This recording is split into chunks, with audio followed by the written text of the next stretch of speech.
Welcome back to the MLS Review Show. Saturday's action is just ahead.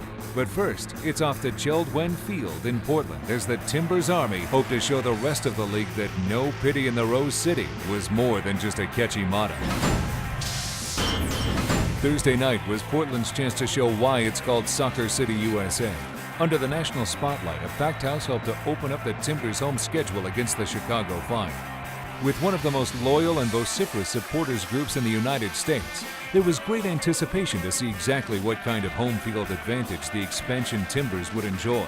Sitting in last place in the West and yet to pick up a victory this season, the Timbers were looking for a boost from their home crowd. Manager John Spencer would once again have to rely on 20-year-old goalkeeper Jake Gleason, who's shown well for his side. In attack, he would rely on star forward Kenny Cooper, who scored 6 goals in 7 games against the Men in Red when he played for FC Dallas.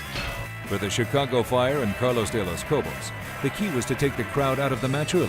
A tough task, no doubt, but the Fire certainly had the offensive firepower to do it. Wingers Marco Papa and Patrick Miarco supporting the Uruguayan front line of Gaston Purari and Diego Chavez. Chavez had scored in the Fire's first 3 games and looked to continue that run against the Timbers on Thursday night. Adrian Healy and John Harkes were on hand at JELD-WEN Field to call the action. Portland is moving on up.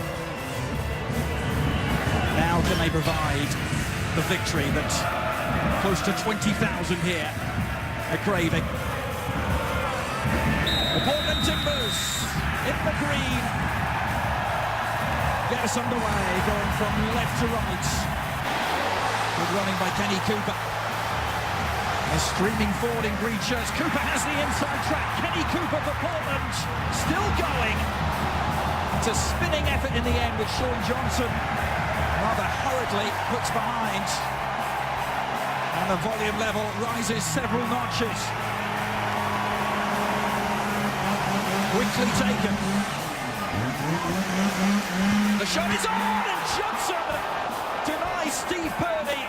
And trying to use the energy in the stadium here, put the pressure on the Chicago Fire. It's a great save by Sean Johnson. Give them something to really celebrate. Jack Dewsbury with the delivery. There it is. They've done it.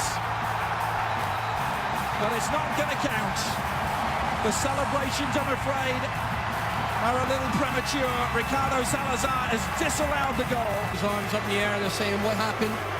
See, he feels that it was a clean challenge on Sean Johnson. He's gone straight up and got the header. I don't see the foul.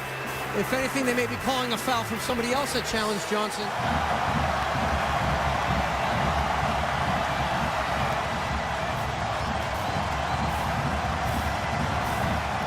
All smiles for John Spencer and the Colombian.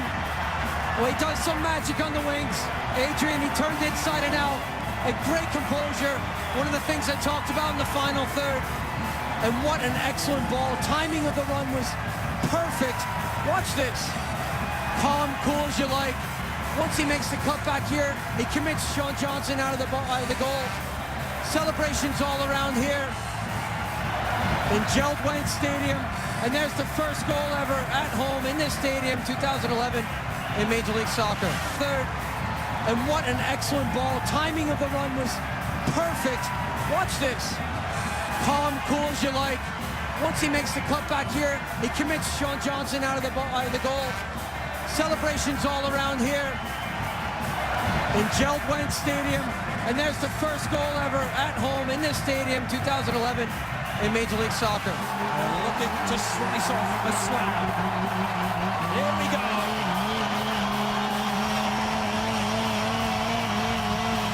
Beyond the back post, sits up invitingly, it's a cracking volley, and it's 2-0 Portland! A dream start at JELD-WEN! It's a half clearance out, and a great first-time volley through traffic. It deflects quite a bit. There it is, and it finds the back of the net. 2-0 up for the Timbers. Rodney Wallace on the score sheet as the left back. Happy days here in JELD-WEN Stadium.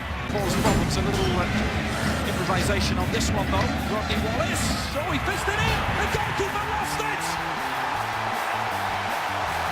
In front of the Timbers Army, Bolaza has his second.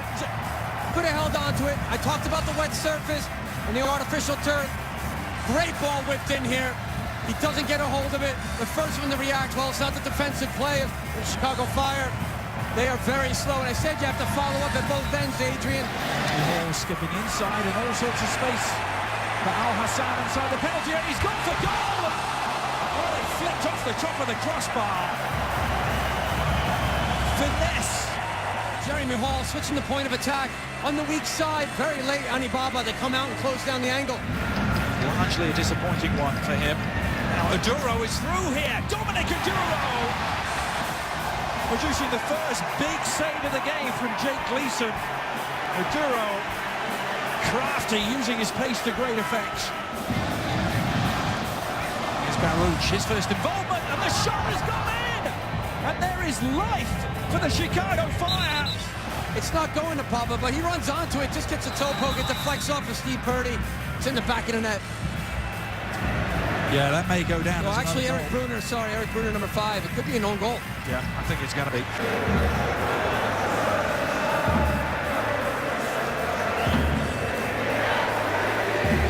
Nice curler. Gleason hasn't kept it out. And the Chicago Fire are right back in this now. There it is, unmarked, and then the one-on-one, he takes him on. Quick reaction just to release that ball. Looking at Benditti catching the keeper there. You see, can't get all his hand on it. So the position just outside the help here is it's floated beyond the far post. Cooper back into the mix. Is it scrambled in? It's an almighty rocket, and it's there. More pandemonium in Portland. Kept alive at the back post. Here it is up there. Is that a handball there? Number 33. It's Kenny Cooper going up to challenge it first, and then while it's on the ground. Almost like an own goal, but just the added pressure that's been on top of that to make it 4. There he is, right on cue, and right on cue. The final whistle sounds. Sheer delight on this first night in Portland. Their first win back in the big time.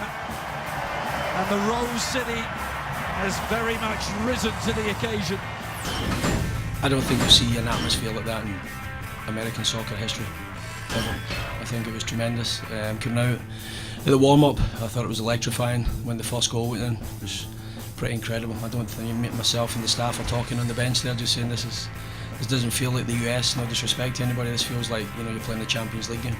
We knew it was going to be big, but once we went out for warm-ups and then I guess the kickoff, it was something special.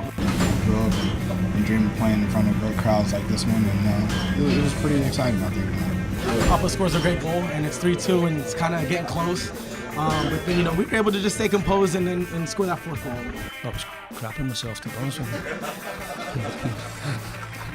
When that second goal went in, I was like, oh my God, this cannot be happening. And I could just imagine Merritt Paulson up there saying, we should fire this guy, he's terrible. The crowd was going the whole game, but when it's 3-2, all of a sudden they pick it up and it's even louder. And I think they gave us the energy to kind of finish the game, and obviously getting that 4th goal was huge for us in ending the game. Moving to Saturday, the Philadelphia Union looked to continue their early season success after another tight 1-0 victory at home in their last game against the New York Red Bulls. This time they'd welcome the Seattle Sounders to the East Coast. With all 3 wins coming by a 1-0 scoreline, Union manager Peter Novak wouldn't mind seeing his starters have a breakout match against Seattle. Fresh off their first win of the season, Siggy Schmidt's Sounders faced a tough stretch with 4 of their next 5 games away from the friendly confines of Quest Field. But Seattle were a confident side, with Argentine midfielder Mauro Rosales pulling the strings and helping Seattle explode for 4 goals in their last 2 games. Now Sounders fans were keen to see whether Rosales would have to make way for attacking superstar Fredy Montero, who was returning from a wrist injury. Schmid would ride the hot hand of Rosales for at least one more match as Montero and fellow designated player Alvaro Fernandez watched from the sidelines. JP Delacamera and Taylor Twellman called the match from PPL Park. We're underway. Andrew Chapin is blowing the whistle. Philadelphia is on the ball. Daniel with a strike in the middle. It's flicked away. Settled. Quick shot taken is wide. Valdez is even deeper. It's going to be Ruiz. He'll take it. It's deflected. And a goal for Ruiz. Philadelphia leads.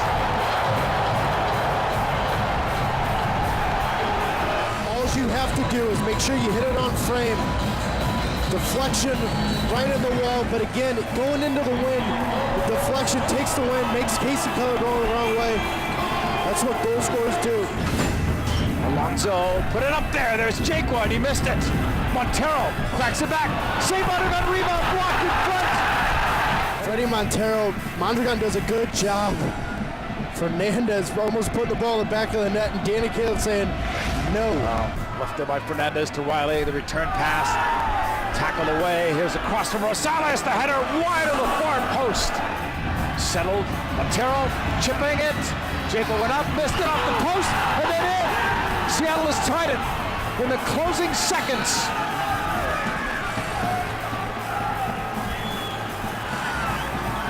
Shutout is gone, and quite possibly the 3 points that Philadelphia looked like they had. Alvaro Fernandez was in there amidst a lot of trees. And Freddie Montero doing a good job of just throwing the ball in the mixer. He's got pretty much his entire team in there. James Riley, the only one back. And Alvaro Fernandez does his job. Heads the ball down on the wet ground. Mondragon has nothing to do with it. They're going to be content to kill this game right here, and they do. And Seattle gets at least a point on the road. Tough one for the way this one ended for Philadelphia. Certainly played like they could have gotten the 3 points. Completely, and they deserve the 3 points. Coming up next, we'll head to Empire Field in Vancouver, where the Whitecaps always seem to provide fireworks.